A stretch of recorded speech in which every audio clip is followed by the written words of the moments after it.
한국경제TV 생생한 실전 투자 정보 와우퀵. 월 5,000원 커피값으로 투자 정보가 내 손 안에 배달됩니다. 와우킥 N에서 만나요. 바쁜 아침 오늘장 관전 포인트 핵심만 딱 짚어보겠습니다. 어제는 참 쉽지 않은 시장이었습니다. 하락 섹터가 현저히 더 많았고요. 방어 성격의 음식료 이슈 속에서 탈모 그리고 화장품 관련주들이 빨간불을 켜냈는데요. 먼저 반도체로 좀 출발을 해보도록 하겠습니다. SK하이닉스 이틀 연속 하락하면서 주가가 53만 원대까지 내려왔고요. 삼성전자도 어제 같은 경우에는 1.9% 밀리면서 주가는 10만 2,800원대로 내려왔습니다. 가시지 않는 그 이름, AI 버블론이 기술주들의 발목을 좀 잡았던 상황이죠. AI 버블뿐만이 아니라 경계 요인은 어제 가득했습니다. 이번 주 줄줄이 예고된 미국의 경기 지표, 여기에 마이크론 실적 관망세뿐만 아니라 일본 중앙은행의 금리 인상 경계감, 어제는 국민연금 수화프 연장에도 오른 원달러 환율까지 우리 시장은 소화하게 됐습니다. 그래도 다행이었던 건요, 미증시 장 후반 들어서 나스닥이 낙폭을 줄이고 상승 전환하면서 마감을 했고요. AI 인프라 구축 관련해서 허가를 간소화해주는 스피드 액트가 하원에서 진전을 보였다는 소식도 관련주들의 일부 영향을 줬습니다. AI 버블론의 중심에 있었던 오라클, 팔란티어, 그리고 반도체주 안에서는 보시듯이 브로드컴이 상승으로 마감을 했고요. 마이크론은 좀 밀렸으나 엔비디아도 간밤에는 0.81% 빨간불로 끝났습니다. 우리 반도체주 오늘장 반등해 주는지도 개장 이후에 함께 주시해보고요. 미증시 분위기에 더해 개별적으로 삼성전자는 파운드리 관련 소식도 소화하게 될 것으로 보입니다. 한국경제신문의 단독 보도에 따르면요, 삼성 파운드리 인텔 8나노 PCA 칩 수주를 앞뒀습니다. 여기서 PCH란 CPU 보조칩인데요. 인텔이 원래 오스틴 14나노 삼성 파운드리에서 생산하던 칩을 8나노 공정으로 미세화했고 이를 다시 삼성 파운드리에 맡기는 걸 협의 중이라고 합니다. 자, 이 뉴스 자체는 삼성전자 파운드리 회복의 또 다른 신호탄으로 해석도 가능하겠죠. 자, 이어서 2차 전지주 함께 확인해 보도록 하겠습니다. 어제 시장을 끌어내렸던 섹터인데 유럽연합이 업체별 2035년 신차 탄소 배출량의 한도를 2021년에 10%까지는 허용할 것이란 보도가 나왔습니다. 2035년까지 내연차 판매를 전면 금지하려던 계획을 사실상 좀 폐기한 건데요. 올해 1월에서 10월까지의 유럽 전기차 판매량을 좀 보시면 이미 사상 최대치를 경신한 상황입니다. 다만 이 안에서도 중국 업체들의 비중이 높아지고 있고 유럽 업체들은 힘을 쓰지 못하고 있는 상황이라 보시듯이 유럽도 마찬가지로 속도 조절에 나선 겁니다. 그리고 포드 역시 전기차 계획을 수정했다는 소식까지 들려오면서 어제 같은 경우에는 2차 전지주 전반이 부진했고 또 2차 전지주 부진은 지수를 끌어내리는 역할을 했습니다. 사실 유럽 이슈뿐만 아니라 전반적으로 성장주를 덜어내려는 움직임이 어제 낙폭으로 좀 이어진 건데요. 2차 전지주, 전기차 같은 경우에는 간밤에는 테슬라를 제외하고는 좀 밀렸지만 그래도 반도체와 마찬가지로 미증시에서 일부 회복된 위험자산 선호 심리 속에서 그래도 오늘은 좀 일부 반등을 해주는지 체크해 보고요. 리스크오프, 위험자산 회피 심리가 만연했던 어제에도 바이오주는 비교적 선방했습니다. 이날도요, 보시듯이 6개 종목이 신고가를 경신했습니다. 이 중에는 에임드바이오, 삼성 에피스홀딩스 그리고 JW 중해제약, 월요일에 이어서 화요일에도 또 한 번 신고가를 기록한 건데요. 이 중에서 눈에 띄는 키워드, 바로 탈모입니다.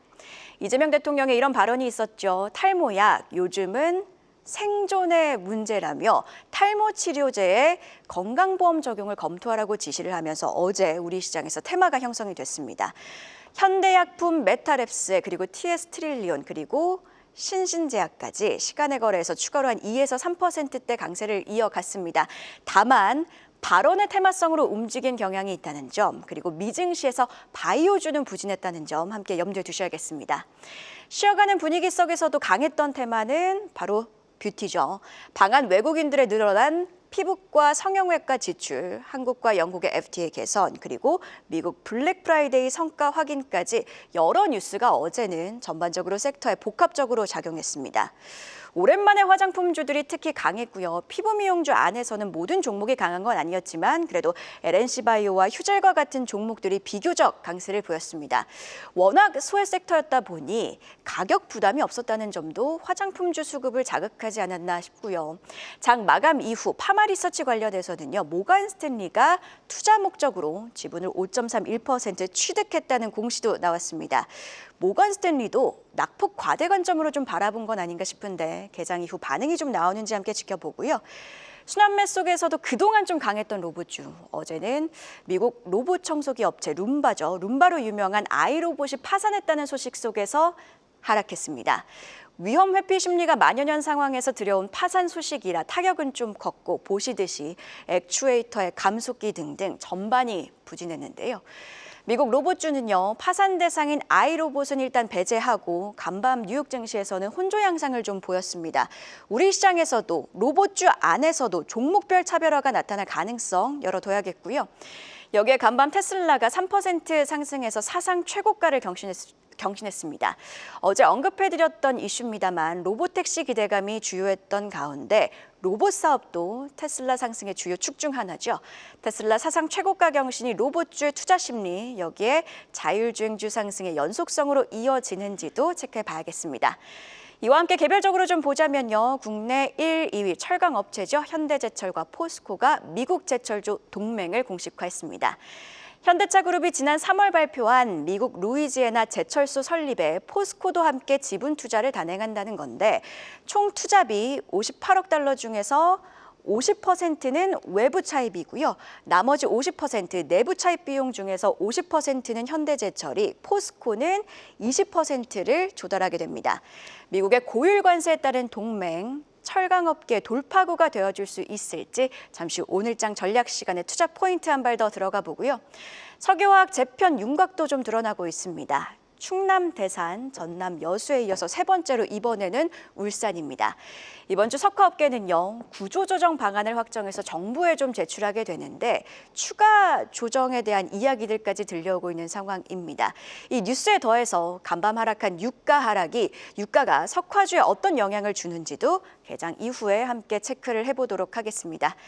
두산 에너빌리티는 대규모 수주 공시가 좀 있었죠. 체코 원전과 관련해서 총 5조 6천억 원 규모의 주기기를 수주했다고 밝혔습니다. 작년 매출 규모로 따지자면 한 35% 정도에 해당하는 규모고요.